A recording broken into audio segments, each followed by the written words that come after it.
Assalamualaikum warahmatullahi. Bismillahirrahmanirrahim. Alhamdulillahirabbil alamin. Nahmaduhu wa nasta'inuhu wa nastaghfiruh. Wa na'udzu billahi min syururi anfusina wa sayyiati a'malina. May yahdihillahu fala mudilla lahu wa may yudlilhu fala hadiya lahu. Asyhadu an la ilaha illallah wa asyhadu anna Muhammadan abduhu wa rasuluh. Allahumma salli ala Muhammad wa ala ali Muhammad kama sallaita ala Ibrahim wa ala ali Ibrahim. وبارك على محمد وعلى آل محمد كما باركت على إبراهيم وعلى آل إبراهيم في العالمين إنك حميد مجيد. رب اشرح لي صدري ويسر لي أمري واحلل عقدة من لساني يفقهوا قولي أما بعد. Alhamdulillah, kita bersyukur kepada Allah SWT tempat kita berkumpul lagi. InsyaAllah hari ini menyambung kelas mengaji kita dalam keadaan online masih lagi kerana PKP, macam dah PKP. Jadi kita insyaAllah hari ini akan sambung balik tajuk kita yang lalu kita bincangkan berkenaan dengan kita bersalah masa lagi dalam ringkasan Sahih Muslim. Saya kata kita ambil Imam Qurtubi punya himpunan, bukan Imam Al-Mundhiri. Jadi terakhir kita bincangkan itu kita ambil berkenaan dengan tajuk jamak dan antara solat ketika musafir dan ketika tidak musafir. Bila kita baca tajuk tersebut dan kita kata bahawa ikut pada hadis Nabi SAW yang datang daripada Ibn Umar, daripada Anas bin Malik, daripada Ibn Abbas. Benda kita kata bila kita faham kat situ, ketika musafir itu jelaslah. Bab musafir kita ada masalah. Semua orang faham berkenaan dengan jamak solat ketika musafir. Kemudian kita tahu macam mana Ibn Umar, Nabi SAW dahulu bila segera nak perjalanan nak cepat bagi dia himpun antara maghrib dan isyak. Itu riwayat dia kata bila dia nak cepat jalan musafir dia akan lewatkan maghrib sampai himpun dengan isyak. Kemudian yang kita ambil itu yang Anas kata Nabi SAW kalau dia nak bergerak. Tapi ini dalam perjalanan bukan ketika di Madinah sendiri. Okey, maksudnya kalau anda kata dalam perjalanan maka Rasulullah SAW kalau nak bergerak tu sebelum matahari gelincir condong itu masuk zuhur lah, sebelum zuhur.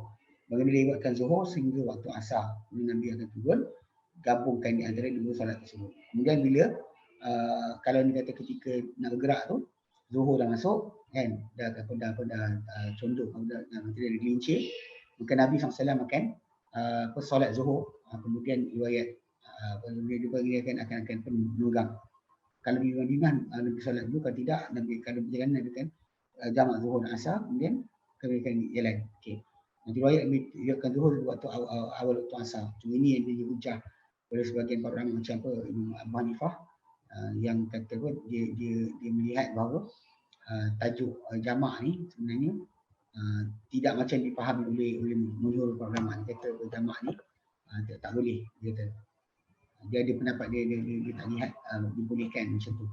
Kalau lihat kita baca hadis Nabi buat Nabi buat. Dan Anas Malik pun ceritakan Nabi SAW tu bila nak cepat perjalanan Nabi akan lewatkan zuhur sehingga awal waktu asar, kemudian himpunkan dua, bila lewatkan maghrib sampai waktu sehingga himpunkan bersama isyak, ketika mana hilangnya cahaya kemerahan di langit. Ini dikatakan dalil yang dipakai oleh Abu Hanifah untuk menafikan berkenaan dengan masalah jamak. Jamak dipaham tu adalah dalam bentuk yang jamak suara. Jamak macam jamak tapi bukan jamak. Bagi dia jamak tu bukan jamak betul. Jamak tu adalah pada tajuk buku macam jamak tu bukan jamak.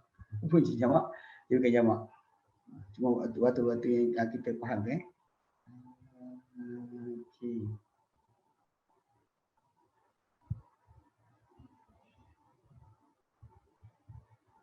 Jap.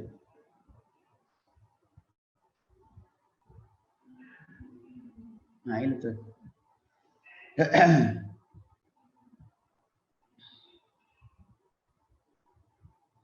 Abu Hanifah gunakan pendapat tersebut. Dia kata ni. Dia takwilkan. Mana dia kata hadis tu yang perbuatan jamak yang Anas cerita tu Ataupun yang lain cerita oleh Ibnu Umar tu, dia kata Nabi SAW jamak, maksud dia kata Nabi tangguhkan Zuhur sampai awal Asar, tangguhkan Maghrib sampai awal Isyak. Baru Nabi solat. Itu yang kes satu. Kemudian kes yang terakhir kita ambil tu adalah Ibn Abbas punya hadis berkenaan dengan Nabi jamak, dia Zuhur dengan Asar, Maghrib dengan Isyak sekaligus, tanpa takut, tanpa hujan. Cuma macam lafaz dia, bukan lafaz tu jelas mana pengertian lafaz Ibn Abbas tu disebut takut bukan kerana musafir. Satu lagi, bukan kerana takut, bukan kerana hujan. Bila ditanya Ibn Abbas kenapa Nabi buat, dia kata Nabi dia tak mahu untuk menyusahkan umat dia. Cuma kat sini yang kita kata kefahaman yang kita sebut tu, bahawa hadis ini walaupun dia sahih, tapi untuk amalan para ulama tak pakai pun pengertian macam tu. Maksud dia tak ada rombok suka hati je jamak. Bahkan ada yang kata mungkin agaknya hujan, mungkin ada sekian sebagainya kan. Bukan apa Abu Syahsa perawi hadis tu, dia kata Adun Akhir, dia tanya dia kata berkenaan tajuk tu, hadis tu dia rasa Ibn Abbas lewatkan ceritakan Nabi lewat itu 8 sekaligus, 7 sekaligus tu, dia lewatkan Zuhur segerakan Asar, lewatkan Maghrib segerakan Isyak. Aku rasa macam tu juga. Pasal sebab apa? Kenapa kita rasa itu? Sebab dia kata tak ada benda tu jadi amalan para sahabat. Sebab kita kena faham dalam konteks pemahaman dalil, bila para sahabat tak buat atau tak laksanakan benda berkenaan, dan kita kena tahu kenapa. Kalau diorang buat dan diorang tunjukkan, kita faham kenapa. Kita boleh tahu itulah understanding yang sepatutnya kita faham. Yang problem yang berlaku sekarang ni pada konteks masalah setengah orang, dia bila sahabat tu cerita, dia terus pegang macam tu. Dia tak bandingkan berkenaan dengan tajuk pemahaman tu. Itu sangat bahaya sebab kalau kita kata kesilapan berlaku dan pemahaman dalil macam ni, akan berlaku macam ni. Sebab para sahabat kadang-kadang menceritakan apa dia nampak, tapi dia tak, macam kat sini lah, dia cerita apa dia nampak, tapi tak dia terangkan detail cara laksana tadi. Pasal kebarangkalian Nabi lewatkan Zuhur sampai Asar, solat Zuhur dan Asar sekaligus, ataupun Maghrib sampai Isyak, solat sekaligus. Bukannya jamak betul. Bukan jamak macam jamak musafir, yang kita masukkan Asar dalam waktu Zuhur atau Zuhur dalam waktu Asar. Totally out macam Asar tu, ujung Asar kita solat Zuhur dan Asar, ataupun Zuhur tu waktu dalam waktu Zuhur, awal Zuhur tu kita solat Zuhur dan Asar, yang kita kata dalam musafir Nabi buat.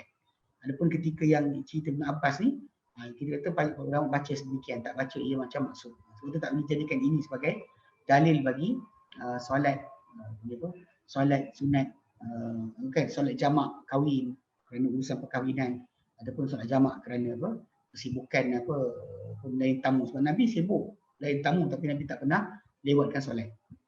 Macam tu sekali. Maksud dia tinggalkan kita jamak tadi. Nabi tak jamak solat kerana urusan. Dari ikut kesibukan, Nabi disibuk dengan kita. Semua kafilah Arab datang jumpa baginda, layan mereka dan sebagainya, ajarkan Islam. Tapi tidak menjadi satu alasan untuk Nabi SAW buat benda berkenaan. So, Nabi tak buat, kita yang jangan buatlah. Itu cara faham. Sebab macam kita kata tadi, walaupun hadis tu Ibn Abbas kata dia nampak apa Nabi buat, tapi para ulama terus tak faham macam mana setengah orang faham, boleh buat suka hati. Bahkan sebenarnya lafaz tadi difahami dengan perbuatan bahawa mungkin Nabi sekian, mungkin hari tu hujan, mungkin hari tu sekian. Diorang ada keberangkalian. Sebab yang paling tepat, yang paling dekat sekali adalah pelewatan. Nabi solat 8 rakaat sekaligus, 4-4, satu lagi Nabi solat 7 rakaat, 3-4. Sekaligus maksudnya sekaligus. Lepas tu bangun balik. Dan kita kata kalau dibuat di antara Maghrib Isyak, di antara Zuhur Asar, memang benda tu haruslah, tak punya tajuk. Cuma pasal nak katakan memudahkan umat. Sebab kalau ikutkan kita kena tiap kali datang suci sebagainya, kita akan letih lah. Jadi kadang-kadang kalau kita ada keletihan dan kita perlukan kepada kerehatan, nak solat macam tu pun tak apa. Itu bukan jamak macam maksud jamak yang setengah orang faham tu. Kemudian yang terakhir kita ambil kisah Mu'adz bin Jabal kan. Dia keluar bersama Rasulullah dalam perang Tabuk, dan baginda gabungkan Zuhur dan Asar sekaligus dan Maghrib Isyak sekaligus ketika berada di Tabuk. Sedangkan ketika tengah stesen. Jadi kenapa dia kata Nabi tak nak untuk menyusahkan umat dia. Ini kalau orang buat, kalau pergi panggil apa, tempat-tempat yang dia pergi tak lama, dia tak mukim di situ, dia tak sampai dekat mukim, dia masih lagi kena musafir. Tapi kalau macam kita terang dulu, Nabi lebih tunjuk pada kita Nabi akan qasar, tidak Nabi jamak. Ketika di Mina, di Arafah, ketika musim haji, kecuali Arafah lah, Nabi jamak Zuhur Asar, kemudian di Muzdalifah Maghrib Isyak. Adapun di Mina 11, 12, 13 tu Nabi akan solat qasar saja, tidak jamak. Ala kulli hal, hadis ini membolehkan untuk orang tu jamak sebab pada perbuatan Nabi SAW yang Nabi tunjukkan dekat situ. Dia tak menyusahkan umat. So boleh dia berehat banyak. Okey, baik. Ini kita masuk tajuk baru tajuk baru. Okey, 92 Isnad wa tis'un. Bab al-insirafu minas salati 'anil yamin wasyimal. Bab al-insirafu minas salati 'anil yamin wasyimal. An Abdullah bin Mas'ud radhiyallahu anhu. Abdullah bin Mas'ud radhiyallahu anhu. Abdullah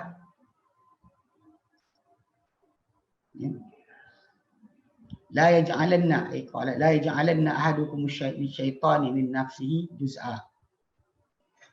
La yaj'alanna ahadukum lisyaitani min nafsihi juz'an.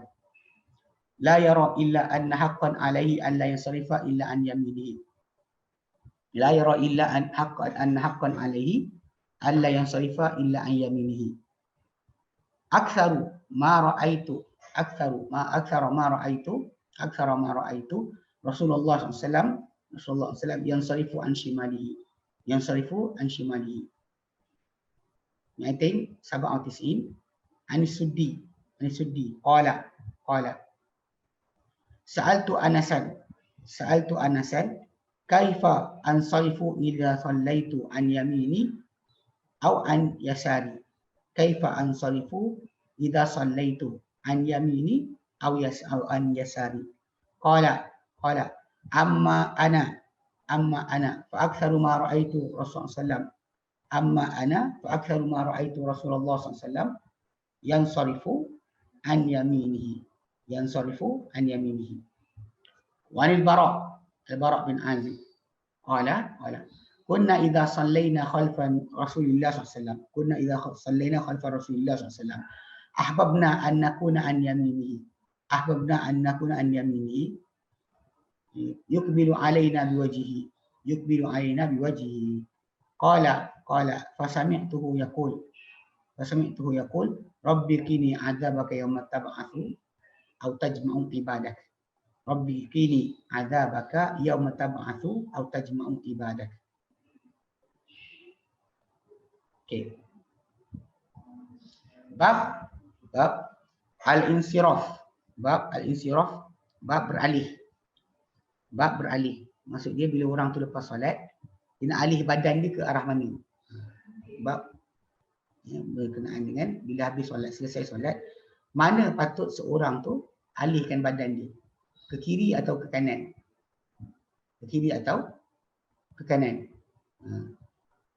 Jadi kata daripada Abdullah bin Mas'ud radhiyallahu anhu,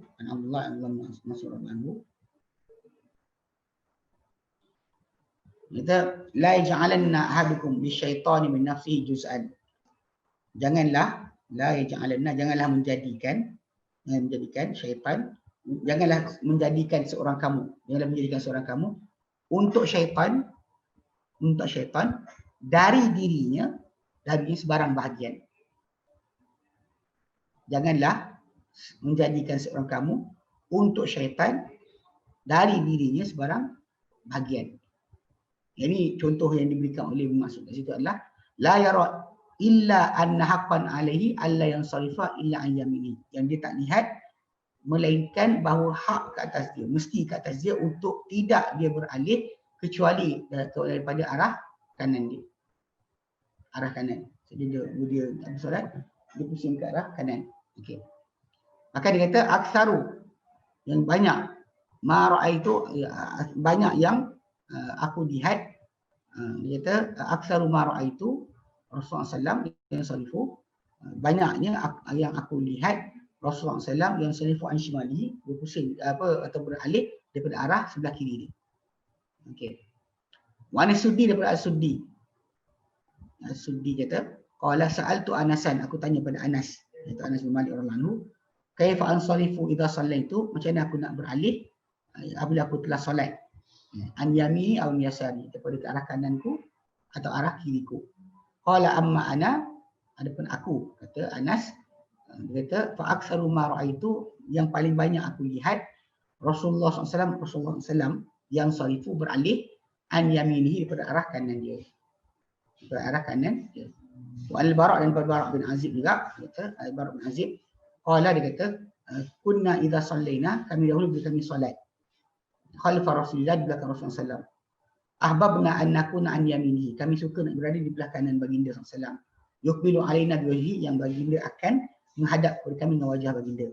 Qala, berkata, dan berkata apa al-Bara', fasami'tuhu yaqul, aku dengar Nabi sekali tu berkata, Rabbi kini azabaka, wahai Tuhan, Rabbi, Tuhanku, kini, peliharalah aku, azabaka yauma tab'atsu au tajma'u ibadak, peliharalah aku azab engkau pada hari engkau bangkitkan atau himpunkan hamba-hamba engkau.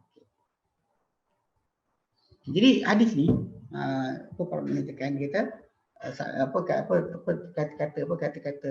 kata-kata tentang janganlah menjadikan Tuhan kamu jadikan pada syaitan, untuk syaitan pada dirinya seorang habuan. Sebab ini sebenarnya kata-kata Ibn Mas'ud radhiyallahu anhu. Kata-kata Ibn Mas'ud radhiyallahu anhu. Ini nasihat Ibn Mas'ud lah. Sebab tu kita bincangkan apa yang nampak dari Nabi. Okay, dia kata maksudnya hadis ni menunjukkan bahawa penlaziman, perbuatan melazimkan diri untuk beralih ke arah kanan saja solat tidaklah harus.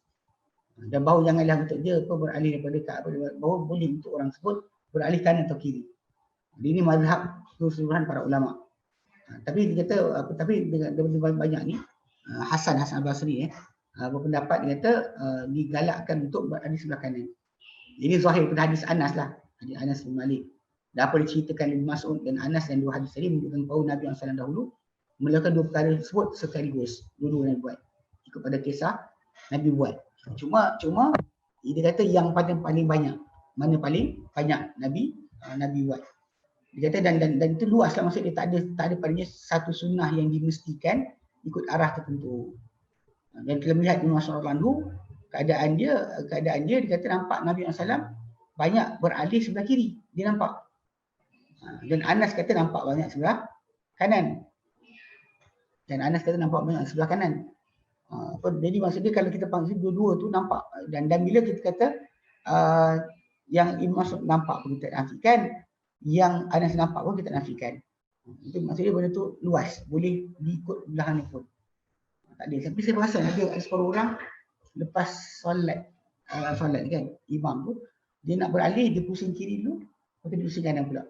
Maksudnya dia macam ni, macam tu, dia pusing gini dulu, kemudian dia pusing.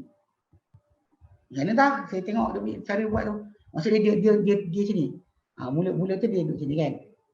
Dia ketika dia pusing sini, lepas tu dia pusing macam tu. Dia macam betulkan untuk jadi kanan pula. Dia dah pusing sebelah kiri, dia pusing sebelah kanan. Macam nak gabungkan dua hadis. Sedangkan benda ni adalah luas. Tidak perlu kepada nak buat macam tu. Bisa saya perasan lah. Kayak gini kan. Bila dia habis solat tu, dia pusing. Mula dia pusing sini. Kemudian dia macam tu. Kemudian dia pusing gini. Gini. Dia nak betulkan kedudukan tu. Dia pusing macam tu. Lepas tu dia pusing macam tu balik. Maksud supaya apa, dia ngadap orang ramai balik lah. Cuma kita kata macam tu lah. Pada ikut pada hadis ni sebenarnya. Yang kita baca ni. Tidak ada penetapan arah mana patut seorang tu lepas solat berpusing. Sebab ikut pada hadis Ibn Mas'ud, dia kata banyak dia nampak sebelah kiri. Ikut pada Anas punya lafaz, banyak sebelah kanan dia nampak. Dan kita tak ada masalah tu sebab kita faham bahawa para sahabat Nabi ni dia sentiasa kadang-kadang ikut kepada waktu diorang duduk sebelah kiri atau kanan. Kiri atau kanan. Maksudnya kadang-kadang maksudnya dia hadir jumpa Nabi ikut kepada waktu mereka masing-masing. Kadang-kala ada hari yang dia datang, seorang tak datang. Ada hari yang seorang tu datang, seorang tu datang. Sebab orang kan semua ada hidup masing-masing. Walaupun kita tahu bahawa Anas bin Malik radhiyallahu anhu dia khadam Rasulullah. Kalau ikut kepada tajuk panggil apa? Macam ni Kalau ikut pada tajuk pasal dia orang ada dua-dua kedudukan tau. Ibnu Mas'ud radhiyallahu anhu dia dengan Nabi sejak daripada Mekah. Okey. Anas bin Malik bersama Nabi sejak Nabi pindah ke Madinah. Kalau kita nak faham macam tu, dua-dua orang ada dua kelebihan, kedua ada kelebihan. Dan Anas bin Malik dia jadi khadam Rasulullah. Mungkin ada orang dia nak tarjih, tapi dari segi asasnya balik pada tajuk dia bukannya benda mesti. Bukan benda mesti. Maksudnya kalau orang tu pusing arah kiri atau arah kanan tidak menjadi masalah. Tidak menjadi masalah. Tak ada pentarjihan kat sini. Tak perlu ditarjihkan. Cuma macam kisah tu lah, kisah bila masuk tegur tu, sebab bila orang tu rasakan benda tu sunnah yang mesti dijadikan ikutan, bimbang dia menyangka bahawa yang tak ikut arah yang tak macam dia buat tu ke belah kanan tak ikut sunnah. Tu itu syaitan akan masuk lah.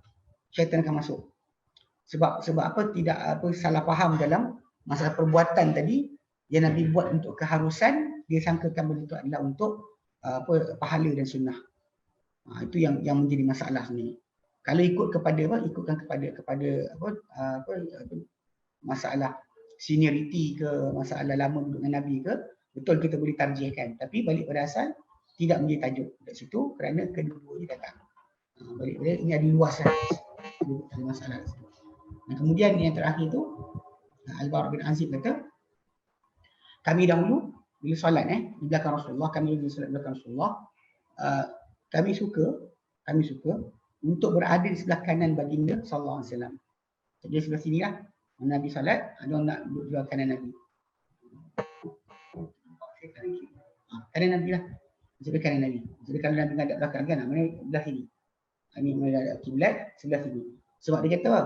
Dia kata yuqbilu alaina biwajhi, yang Nabi akan menghadap pada kami dengan wajah baginda. Lepas solat, habis solat Nabi orang pusing, dua orang akan berada belah kanan Nabi. Qala, lalu berkata Al-Bara, fa sami'tuhu yaqul, lalu aku mendengar baginda bersabda, Rabbi kini adzabaka, wahai Tuhanku, ya, lindungilah aku azab engkau yauma tab'atsu au tajma'u ibadaka, pada hari engkau himpunkan atau engkau bangkitkan atau himpunkan ibadaka, hamba-hamba engkau. Maksudnya kita kata doa lah, antara Nabi doa lepas daripada ngada pusing tu, Nabi ada sebut Rabbi kini adzabaka yauma tab'atsu atau tajma'u ibadah. Tuhanku, lindungilah aku azab kau pada hari engkau himpunkan atau engkau bangkitkan atau himpunkan. Tab'atsu bangkitkan, tajma'u himpunkan, ibadaka hamba-hamba engkau, hamba-hamba. So ini tu doa Nabi sallallahu alaihi wasallam. Sebab Nabi telah dijanjikan doa yang ampun dosa dan akan datang, tapi baginda sallallahu tidak ambil keselamatan tersebut dan tidak beramal. Bahkan Nabi SAW paling kuat beramal. Ini patut kita fahamkan betul. Daripada perbuatan Nabi itu jelas bahawa itulah sunnah yang patut berlaku pada kita. Okey, kita ada soalan. Alhamdulillah. Okey, bab seterusnya. Bab idza iqimatis salah. Salah sama kismun. Bab idza uqimatis salatu fala salata illa al-maktubah. Fala salata illa al-maktubah. Fala salata illa al-maktubah. Bab idza uqimatis salatu fala salata illa maktubah. Illa maktubah.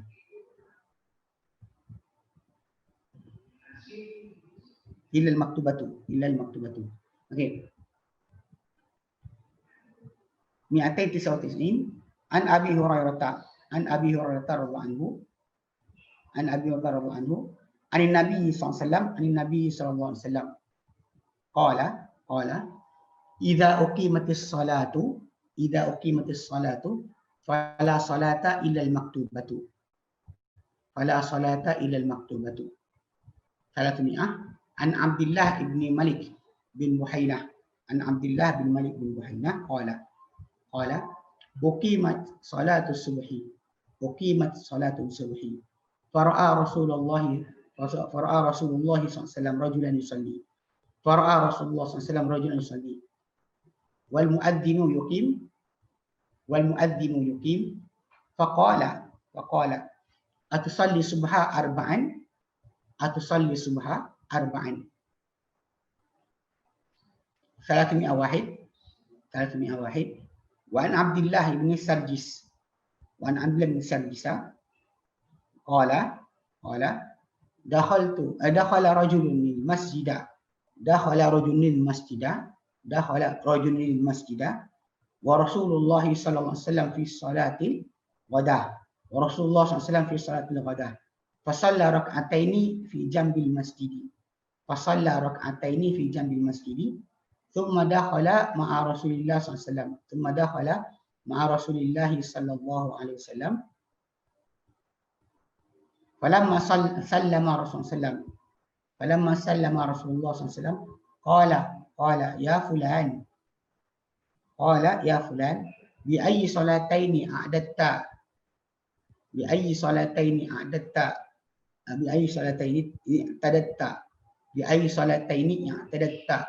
abi salatika wahdaka am bi salatika ma'ana, abi salatika wahdaka am bi salatika ma'ana. Okey. Bab 3, bab idza uqimatis salat, bab apabila diiqamatkan salat. Fala salata illa al-maktubatu, maka tiada salat kecuali yang fardu maktubah. Ini fardu.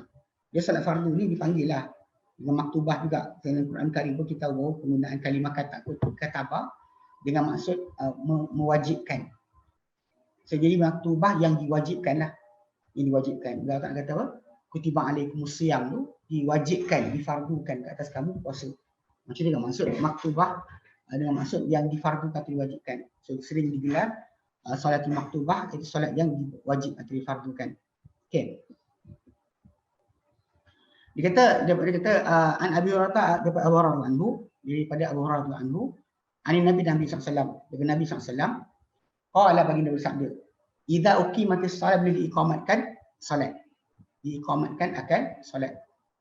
Diiqamatkan salat. Solat tu diiqamahkan. Maksud dia sebutkan kita ada azan iqamah. So iqamah tu berbunyi untuk permulaan solat. Fala salata illa al-maktubatu, maka tiada solat kecuali yang fardu. Okay, zahir hadis ni adalah tidak terlaksana atau tidak jadi solat sunat pada waktu iqamat yang difardukan. Ini pendapat Abu Hurairah dan semua ahli zahir.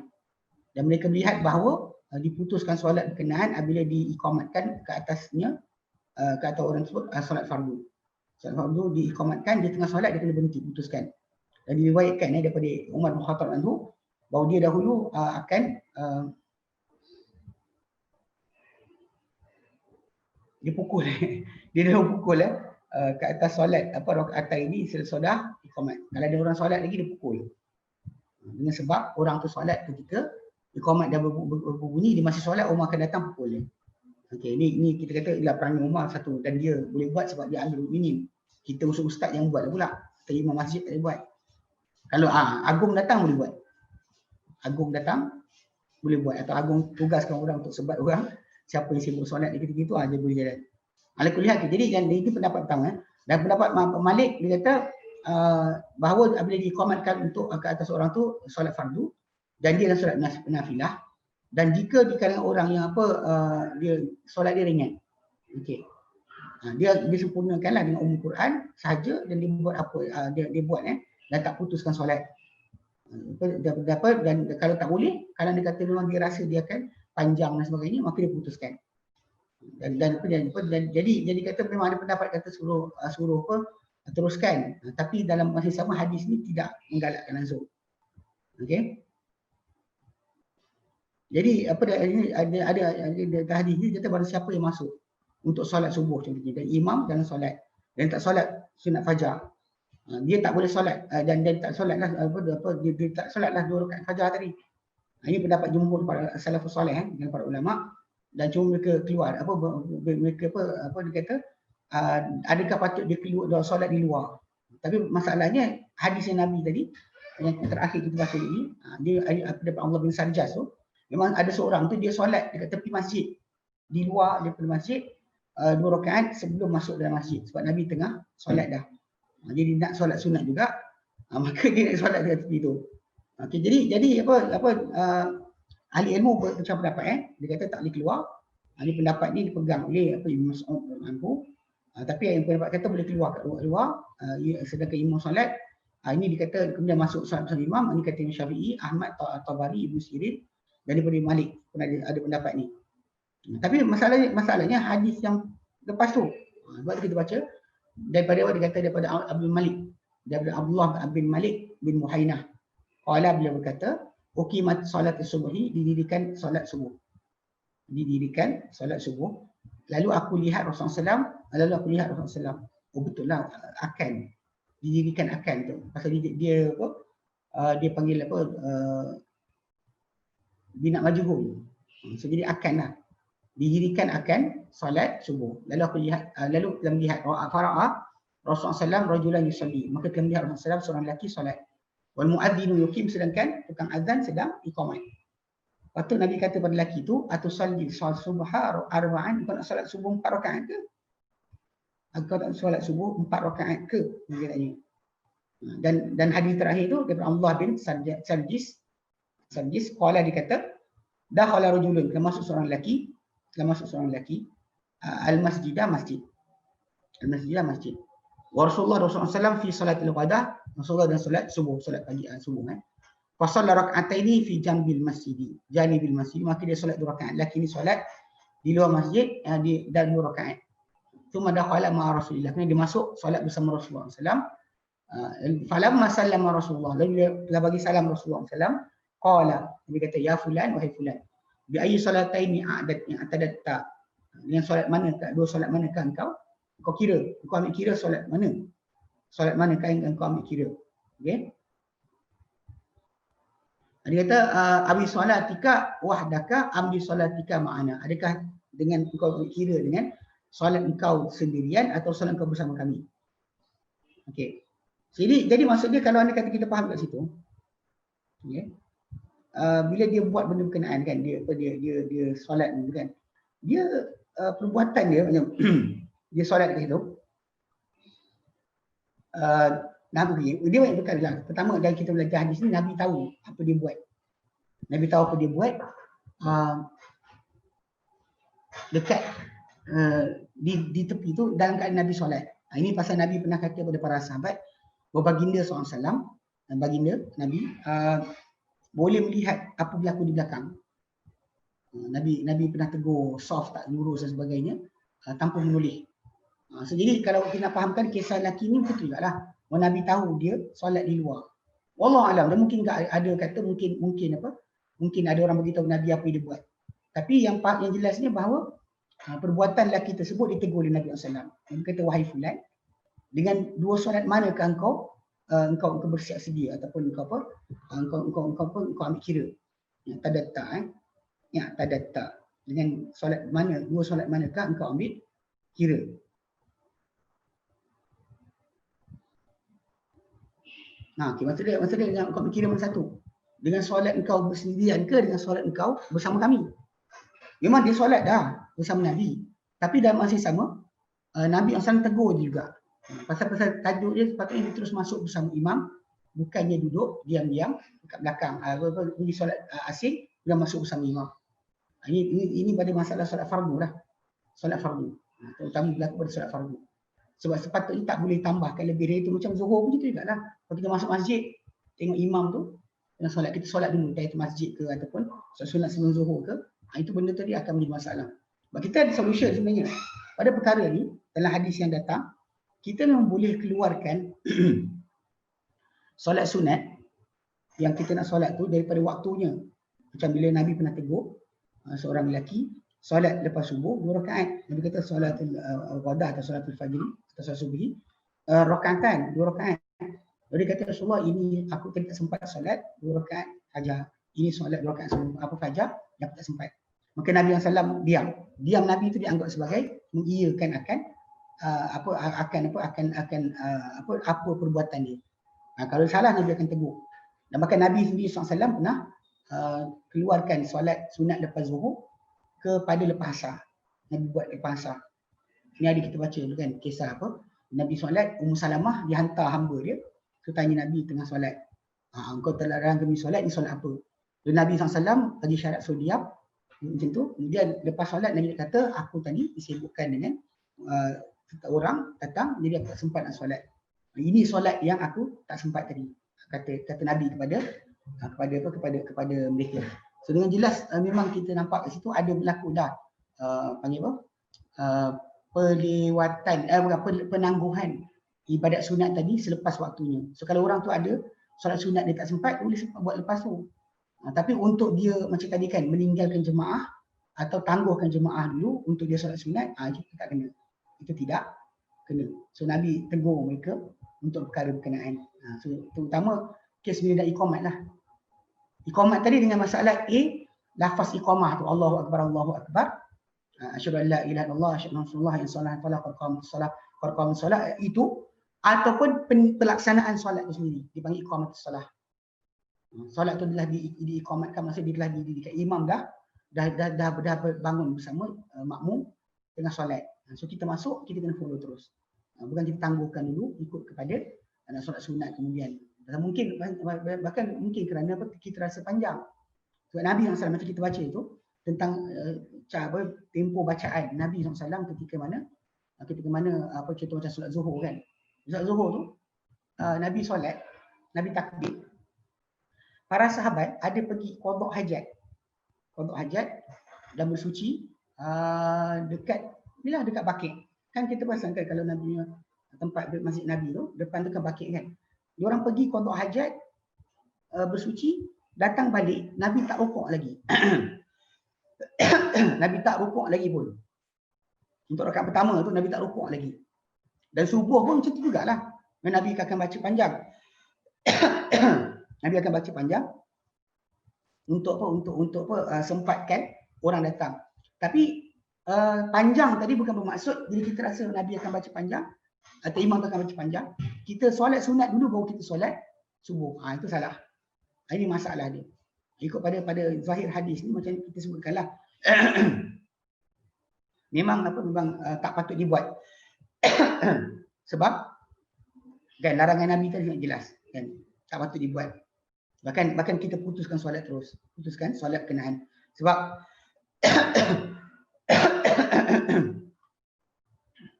sebab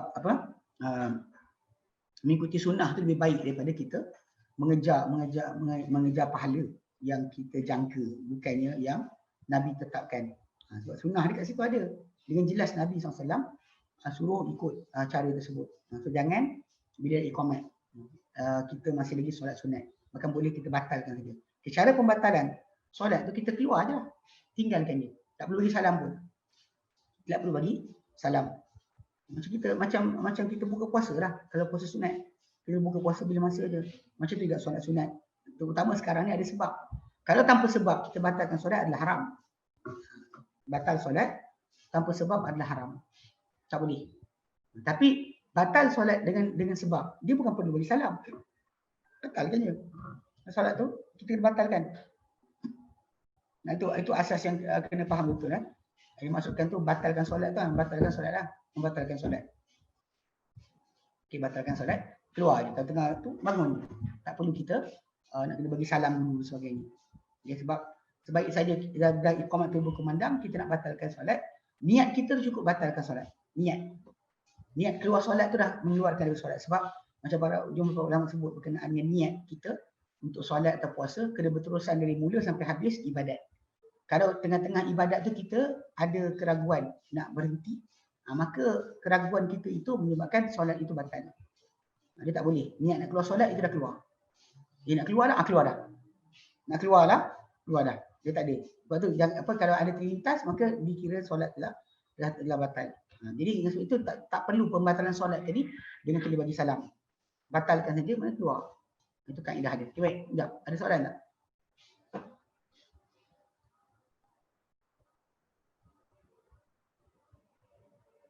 Setakat ada soalan?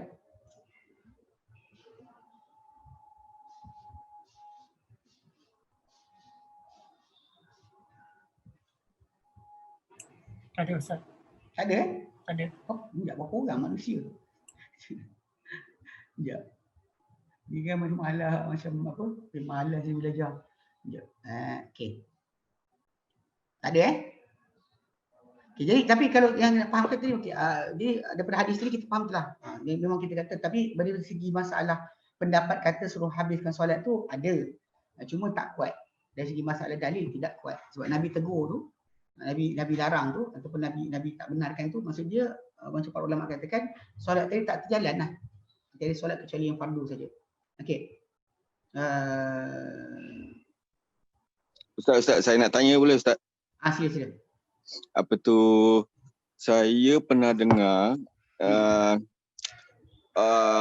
yang kita boleh qada solat sunat fajar tu kalau kita memang istiqamah dia lah.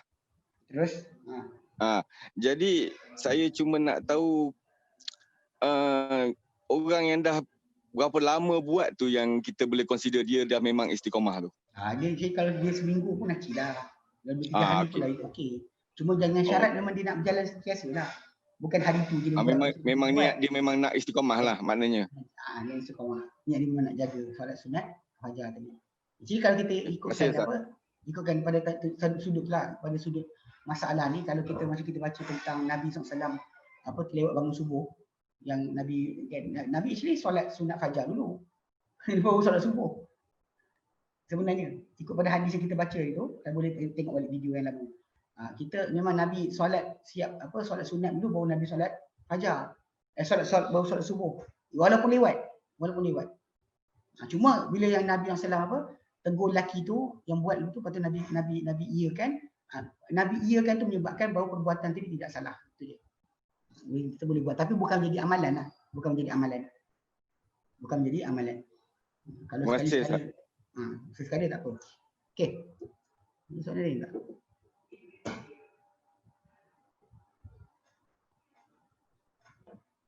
Tak ada Tak ada, saya minta nak berhenti awal boleh tak? Saya minta tekak tak sedap ni. Malam banyak jerit. InsyaAllah boleh Ustaz. Ha? InsyaAllah boleh. Berhenti awal. Okay. Saya tak ingat. Saya tekak tak sedap. Okay. Wallahu a'lam. Wa sallallahu ala sayyidina Muhammad sallallahu alhamdulillah rabbil alamin. Assalamualaikum warahmatullahi wabarakatuh.